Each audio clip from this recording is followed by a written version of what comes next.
જય માતાજી, જય વેલનાથ. આજ તો આપણે નાહી ધોઈને તૈયાર થઈ જશે ને આજ આપણે જઈએ છીએ ગાય, એટલે કે આપણે જઈએ છીએ મારા નણંદના ઘરે ખીચડો દેવા જઈએ છીએ આપણે હેંજાળ મારા નણંદના ઘરે. તો ચાલો મિત્રો આપણે જઈએ છીએ હેંજાળ. કાયલા જવાનું છે ને? તું તૈયાર થઈને ઉભી છે, મને કઈ ખબર નથી. તૈયાર તો તમે થઈ ગયા છો ને હું તૈયાર થઈ ગઈ છું. છોકરા તો જો ગાડીએ જ બેસી ગયા છે. કે હાલો ને મમ્મી હવે કે આપણે જવાનું છે કલકીના ઘરે કે ફટાફટ.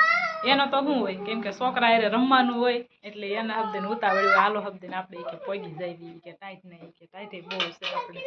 ટાઈટ તો છે તોય તું તૈયાર થઈ ગઈ. હું તો રોજ તૈયાર થયેલો જ હોય. ગાયમ જવાનું હોય ને એટલે ટાઈટ તો આપણને બિલકુલ ન નડે એટલે આપણે તરત તૈયાર થઈ જ જઈએ. આપણે કેવા વાળા ભૂલે કે ગાયમ જવાનું છે. ટાઈટ હોય, તડકો હોય કે પછી વરસાદ હોય, આપણે તો તૈયાર જ હોય. તો આમથી કેદોની ક્યાંય નથી ગઈ ને? હમણાં થાય કેદુની નથી ગઈ એટલે ફર્સ્ટ ક્લાસ તૈયાર થઈ ગઈ. તમારું કરો, તમે જવાનું જ હોય. હું તો રોજ ગમીને જતો જ હોય. તોય તમે તૈયાર થઈ ગયા ને? તમારે તમારા પાસે જવાનું છે. હમણાં તૈયાર થઈને નકરા લાડવા ખાવા, હમણાં લાડવા ખાવાનો મેળ નથી આવ્યો કેદુનો. હમણાં ક્યાંક લગન આવશે. હા એ વાત છે. હાલો તો જઈએ આપણે, બીજું હું તૈયાર થઈ જશો. હાલો.